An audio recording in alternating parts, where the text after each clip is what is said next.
Good afternoon. It's a beautiful Saturday afternoon. It's sunny outside, the temperature's nice, and I know that you're all really impressed at my dedication of staying inside and preparing this video for our government class.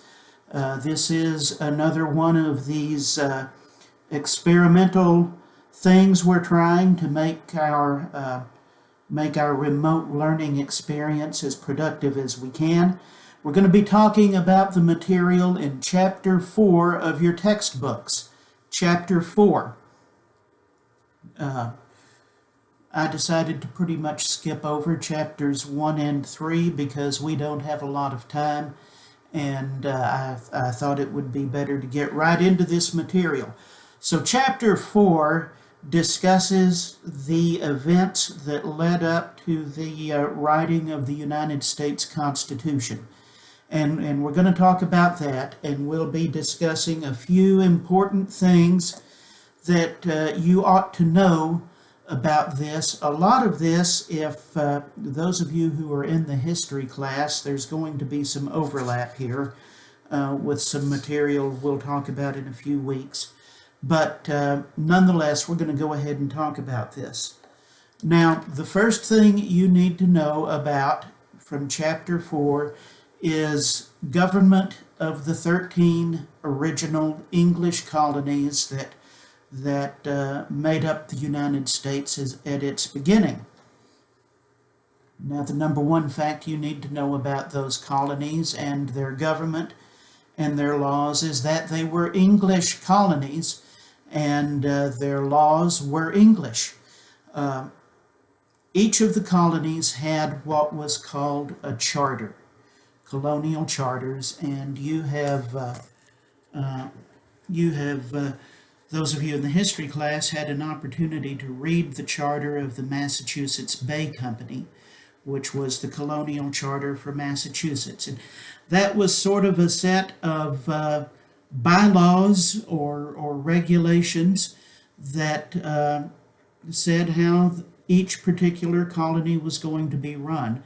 Those charters were granted by the King of England, and that was where the authority to have a colony and have a government came from. And they varied from colony to colony in different ways. But what is important for our purposes is that each colony had a direct relationship with England because each colony had its charter with England. But they had no real legal or formal relationship with the other colonies at all. The English didn't treat their American colonies as a single entity. Each group had its own, each colony had its own relationship with England. That's the number one thing to know. They were governed largely by the colonial charters. Second, you need to know that the law that they followed was what was called the common law. And the common law was customary law that had grown up in England over several hundred years when judges would be presented with a case and they'd make a decision about what the law ought to be in a given situation. And then the judges would periodically get together and talk over what they had been doing so that they were all following the same rules. And out of that grew this body of customary law that governed England and also governed the colonies. And it was hard to keep up with. Lawyers spent years learning it, not in law schools, they didn't exist then, but in what were called the Inns of Court. By the time of the Revolution, there was a fellow named William Blackstone who had written a treatise, which is just a fancy name for sort of a textbook or a summary of the common law, so that people could read that and study it and kind of have a good idea of what the law might be. So that was next to the colonial charters. The common law was their source of law and government. And then each colony had its own legislature that could make, within the bounds allowed by the charter, could make laws that were enforceable in that colony and not anywhere else. You saw an example of that when we looked at the smallpox law in Massachusetts. That was a colonial law enforceable in that colony and adopted before the Revolution. But the legislatures could make laws of that nature. Now, something that you need to understand is that those legislatures were sort of elected, but not really, because only certain people could vote, and that varied somewhat from colony to colony. In all of the colonies, only men could vote. In all of the colonies, only white men could vote. In all of the colonies, only free men could vote. In all of the colonies, you had to own a certain amount of property, which varied from colony to colony in order to be able to vote. In most of the colonies, you had to be a member of the official church to vote. In Massachusetts, that was Congregationalist. In Virginia and the Carolinas, that meant you had to be a member of what at the time was still called the Church of England. If you weren't a member, you couldn't vote. So to say that they were popularly elected or representative would be an exaggeration. It's not true. A very small group of people got to choose who sat in the legislature. That was the situation as far as how the colonies were governed. And up until the middle of the 1700s, the royal government and parliament over in England pretty much left the colonies alone and let them do whatever they wanted to do. But an important event happened in 1760. A war between England and France and a number of other European countries began. In Europe, it was known as the 7 Years' War because it lasted that long, and actually it began in 1756. And it lasted 7 years.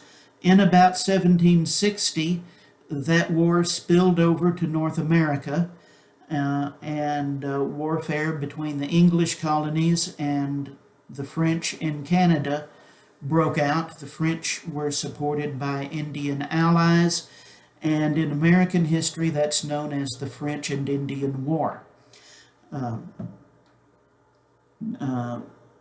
The 7 Years' War could be considered the First World War because the war was carried on in Europe, in North America.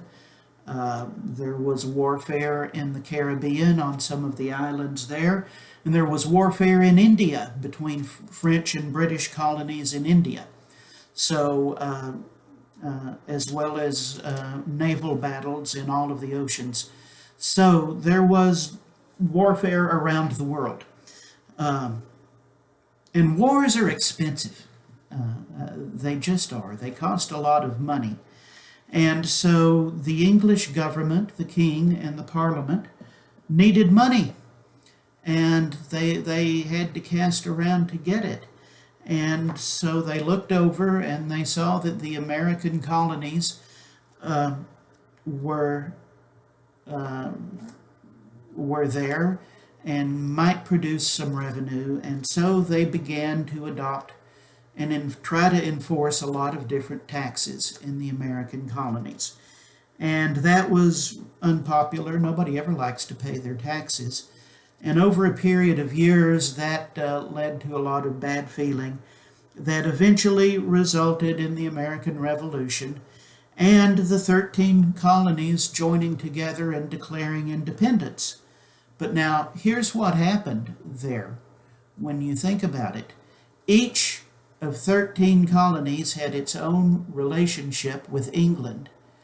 each of those 13 colonies declared, we are no longer an English colony, we're no longer part of you. That didn't create a new country. That created 13 independent colonies. During the Revolution, there was what was called the Continental Congress that would meet and try to arrange cooperation between the colonies on matters of carrying out the war, and they did raise an army, and they could from time to time raise some money. But what you had was 13 practically independent little countries trying to maintain a relationship and all taking part in a war against the same enemy. Well, after the revolution was over, and the Treaty of Paris was signed, which recognized the independence of the colonies entered into what were called the Articles of Confederation. And remember that, Articles of Confederation. And that was what was supposed to govern the United States. There were lots of problems with the Articles, and they left the national government almost powerless. The national government could not tax. They had the authority to raise an army and a navy, but had no way to pay for it. They could not pass laws that could be enforced against the citizens of the different individual states. Each state had an equal vote, so that even the populated and big states and tiny little states like Rhode Island were all equal. They all had an equal say in how things worked. And you couldn't change the Articles unless all of the states agreed. So that created a lot of problems, and that created a government that just didn't function. And so you still had basically independent countries, and that produced a lot of problems. And here was the biggest problem. It made it very difficult for people in one state to do any kind of business with people in another state. Because let's say that you were a merchant in Massachusetts and you sold a bunch of goods to someone in South Carolina. And you put them on a ship and sent them down there to South Carolina, and then they didn't pay you for them.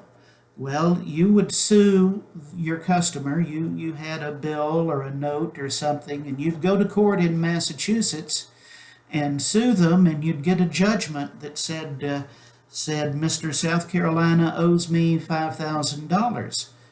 But then you couldn't enforce it. And you'd go down to South Carolina and go to court in South Carolina and say, Judge, this guy owes me $5,000. Here the judge in Massachusetts said so, and the judge in South Carolina said, I don't care. Doesn't matter to me.